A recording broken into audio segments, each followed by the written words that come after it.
Hello there, this is Clone Brother Reviews, and in this video I'm going to be showing you how you can make a custom Mandalorian Kenobi minifigure. Let's get into this. For the legs of our minifigure, we're going to want to use either Wrecker or Hunter from the Bad Batch. The waist cape for our Kenobi minifigure will be coming from this 212th Airborne Trooper.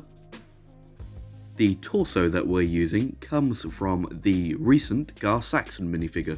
You'll be wanting to remove the arms. This is because the actual arms we'll be using come from the Incredibles minifigures. I'm using mine from Mr. Incredible. Finally, you'll be wanting a Kenobi minifigure, it doesn't really matter which. And the reason you'll want a Kenobi is for the obvious head and hair usage. Overall, I think this minifigure turned out quite well.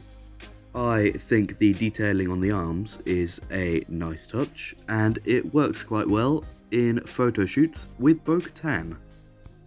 With that all done, thank you for watching today's video. I hope you got what you were looking for.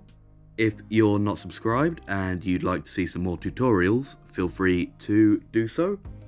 I always enjoy making customs, so if you have any requests, feel free to leave one down below. With that said, thank you for watching once again, and I should hopefully see you soon.